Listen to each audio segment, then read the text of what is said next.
नमस्कार।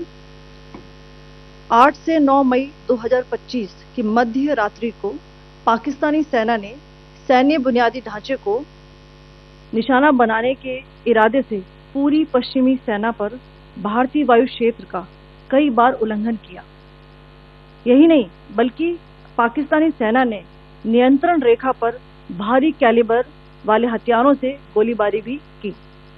अंतर्राष्ट्रीय सीमा और नियंत्रण रेखा पर लेह से लेकर सरक्रीक तक 36 स्थानों पर 300 से 400 लगभग ड्रोनों का इस्तेमाल घुसपैठ का प्रयास करने के लिए किया गया। भारतीय सशस्त्र बलों ने काइनेटिक व नॉन काइनेटिक साधनों का उपयोग करके इनमें से कई ड्रोन्स को मार गिराया। इतने बड़े पैमाने पर हवाई घुसपैठों का संभावित उद्देश्य वायु रक्षा प्रणालियों का परीक्षण करना और खुफिया जानकारी इकट्ठा करना था। ड्रोन के मलबे की फोरेंसिक जांच की जा रही है। प्रारंभिक रिपोर्ट्स से पता चलता है कि वे तुर्की के असीस गार्ड सोंगर ड्रोन्स हैं। इसके उपरांत रात में पाकिस्तान के एक सशस्त्र यूएवी ने भटिंडा सैन्य स्टेशन को निशाना बनाने की कोशिश भी की, जिसे पकड़ा गया और उसे निष्क्रिय कर दिया गया। पाकिस्तानी हमले के जवाब में पाकिस्तान में 4 हवाई रक्षा स्थलों पर सशस्त्र ड्रोन्स लॉन्च किए गए। इनमें से एक ड्रोन एडी रडार को नष्ट करने में सक्षम रहा।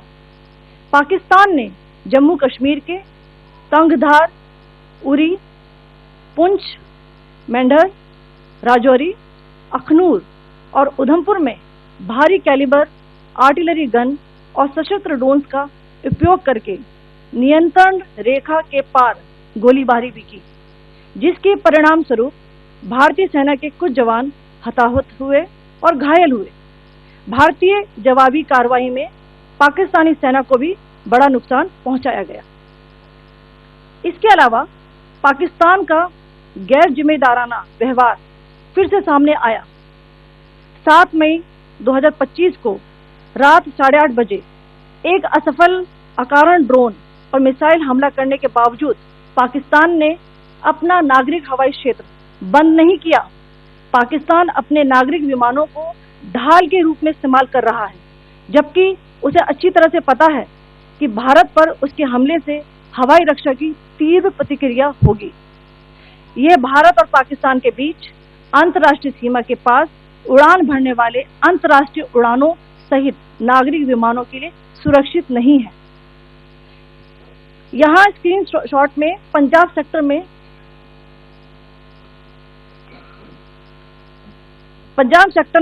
हाई एयर डिफेंस अलर्ट स्थिति के दौरान एप्लीकेशन फ्लाइट रडार 24 का डेटा दिखाया गया है। जैसा कि आप देख रहे हैं, यहाँ पर भारतीय पक्ष का हवाई क्षेत्र घोषित बंद के कारण नागरिक हवाई यातायात से पूरी तरह से रहित है। कराची और लाहौर के बीच के हवाई अड्डे मार्ग पर नागरिक एयरलाइंस उड़ान भर रही है। हाई अलर्ट किया गया है विमान फ्लाइनेस एविएशन का एयरबस 320, जैसा कि आप यहाँ देख रहे हैं, जो कि शाम को 5:50 बजे दमम से शुरू हुआ और रात को 9:10 बजे लाहौर में उतरा। ये सारा डिटेल्स आप यहाँ देख रहे हैं। ये डिटेल्स यहाँ लिखा हुआ है। Can you see this?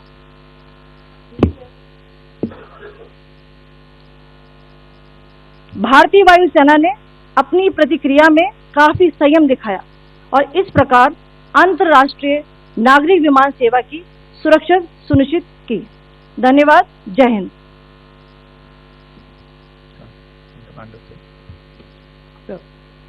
Good afternoon to you all. On the intervening night of 8-9 May 2025, Pakistan military carried out multiple violations of Indian airspace along the entire western border with an intent to target military infrastructure. Pakistan military also resorted to firing of heavy caliber weapons along the line of control. Along the international border and line of control, drone intrusions were attempted from Leh to Sarkreek at 36 locations with approximately 300 to 400 drones. Indian Armed Forces brought down a number of these drones using kinetic and non-kinetic means. The possible purpose of these large-scale aerial intrusions were to test the AD systems and gather intelligence. Forensic examination of the drone debris is being undertaken.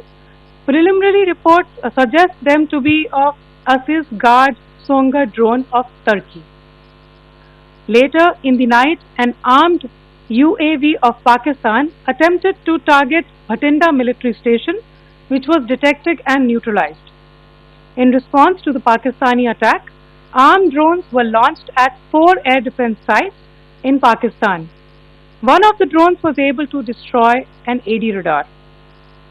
Pakistan also carried out artillery shelling across the line of control using heavy caliber artillery guns and armed drones at Tangdhar, Uri, Poonch, Mendhar, Rajouri, Akhnur and Udhampur in Jammu and Kashmir area, which resulted in some losses and injuries to Indian Army personnel. Pakistan Army also suffered major losses in Indian retaliatory fire. Additionally, Pakistan's irresponsible behavior again came to fore. Pakistan did not close its civil airspace despite it launching a failed unprovoked drone and missile attack on 7th May at 8:30 hours in the evening.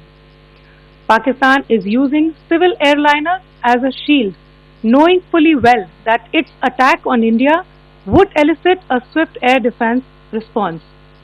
This is not safe for the unsuspecting civil airliners, including the international flights which were flying near IB between India and Pakistan. The screenshot we just showed and we shall share with you, it shows the data of the application Flight Radar 24 during a high air defense alert situation in the Punjab sector. As you have seen, the airspace on the Indian side is absolutely devoid of civil air traffic due to our declared closure. However, there are civil airlines flying the air route between Karachi and Lahore. Amongst the other civil aircraft that you can see, we have highlighted an aircraft which is Airbus 320 of Flynas Aviation, which was originated from Dammam at 1750 hours and landed later at Lahore at 2110 hours in the night. Indian Air Force demonstrated considerable restraint in its response, thus ensuring safety of international civil carriers. भारतीय पक्ष का हवाई क्षेत्र घोषित बंद के कारण नागरिक हवाई यातायात से पूरी तरह से रहित है। कराची और लाहौर के बीच के हवाई अड्डे मार्ग पर नागरिक एयरलाइंस उड़ान भर रही है। हाई अलर्ट किया गया है विमान फ्लाइनेस एविएशन का एयरबस 320, जैसा कि आप यहाँ देख रहे हैं, जो कि शाम को 5:50 दमम से शुरू हुआ और रात को 9:10 लाहौर में उतरा। ये सारा डिटेल्स आप यहाँ देख रहे हैं, ये डिटेल्स यहाँ लिखा हुआ है।